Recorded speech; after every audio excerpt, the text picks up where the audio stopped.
All right, we've got some various control points on here. Forged lifting eye rated for 2,200 pounds. Chain rated for, I want to say, 8,000 or so. Same with the winch, cable, hooks, and the straps, the tree saver straps, rated for 30,000 brake strength according to them. Various manufacturers, various specifications. We're only as good as the weakest link here, but we've got a control point on the corner here as well to the tree, and our OG control line here to this tree. So with 3 points on the side that we're leaning away from, we should have all kinds of control. And then inside, we're almost no movement here. It stayed on the ground and stayed tied to the tree, so we're basically plumb there still. This, as you can see, swung way out here. So we reset all of our shores, and we have all 4 in here. I tried sending the beam down by hitting it with the hammer. I had to loosen all of the shores, and I had to watch out for that thing. I'm gonna take that off. That's the type of thing that you can overlook, and then when you're scrambling around in here, you get hacked in the eye socket or something else. But the end of our beam wasn't quite under all of this additional lumber, so I threw a strap around it and choked it into the top of this shore, which is screwed to the beam, and made sure that stays under here. Because if we were to drop the weight of all this in this corner suddenly, at all or suddenly, would be bad. So now we are ready to pick up, and I'd like to think that we'll go up on this side and just stand up in the air, no problem.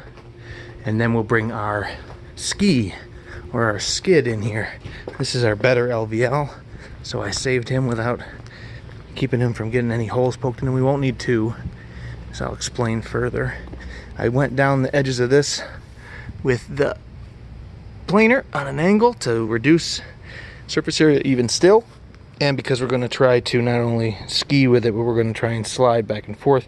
I didn't want the corners getting hooked and ripped, so we put 3 sides on here, reduce the surface area down to 1/3 approximately, and then we heated up the wood and melted out with the torch. We heated up the wood and we melted out the paraffin wax onto all 3 sides pretty liberally, and then with a dry, without any heat, I just built some up on there, scrubbing away on it, so it's pretty slippery, and that will go right in. I also threw some chalk lines on here. I've got a 2-inch mark for as far down as we'd like to stick below any of the existing wall, and then I have a mark at 3 inches and 9 inches, which will be where we try to put our pair of these Timberlock lag replacements. 1, 2 into every stud all the way along. And just so that we can do that kind of quickly, along the wall and above where we'll be putting the beam or the skid, I indicated where the nails that I could see from the siding were on a stud, and indicated that layout. So when we're here, we can find those 2 chalk lines and put a Timberlock on the upper and the lower, and run them in with reasonable. Here's our nail, just kind of highlighted. Here's our seam, so you get a pair of nails on the stud. But that'll allow you to visually try and line up and make sure most of those get on the layout. Then we'll go around. I guess we can't see inside. I was going to say we can check, but you can usually feel it. But then we'll get it all in here and ready to slide.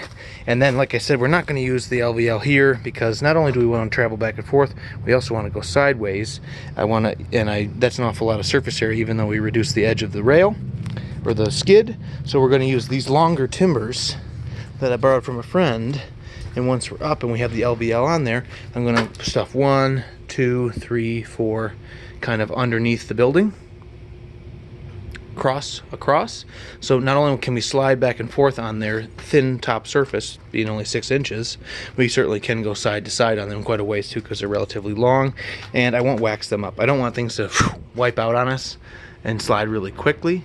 I may wish that I hadn't waxed the skid, but if I wish that I had, once it's installed, it's kind of too late to really do that in a meaningful way or an easy way. Another thing that we're going to have here is a downhill angle to all of those skid posts, because outside is higher, the grade is higher than inside. So we're going to have a natural kind of incline that hopefully helps encourage the building to move that way. So we're going to go up here, then we're going to bring this skid in and attach it to the building, then we're going to put the crib pieces underneath it at about the halfway mark or so, and we'll put them evenly all the way down. I got like 5 there, I think. And then we'll set the building's weight onto that, and we'll see what we get. We'll continue to let these shores down and take them out and take this temporary beam away, so that everything is just basically sitting on that cribbing. And then we'll start to close that, come along to the tree here and to the tree there, and keep this one tight and try to pivot and slide and grind and manipulate the building back around to its original footprint, so that we can leave off on it today at that point. And at the very least, we can I'd like to have everything down, sitting on the cribbing, and see if it's going to move for us, and then take out the shores. We don't want the shores in here when we're moving it, because they'll just be getting knocked over and dangling around and create more havoc, which is too bad. I'd like to keep the cribbing arrangements on the floor if I can, because it takes some sweat equity to get them installed in place, because when we get back to the original position, ultimately we're going to have to go back up and resume the project where we were before. And we'll keep these safety lines in place so that wind doesn't screw us up anymore. And now that I own all this stuff that I went out and bought, I'll have to run out to safety trees and things like that when I do these in the future, just for obviously as an insurance policy. Basically, it's just the more overhead you have, the more expensive you are, and the more expensive you are, the less often you're hired. So up until now I had been avoiding it, and I learned my lesson the hard way, I suppose. It would have been nice if we just hadn't gotten any wind, but what are you going to do? Okay, that's what we're doing about this, and I suppose we'll let you know if it works out. Thanks for watching. We'll see ya.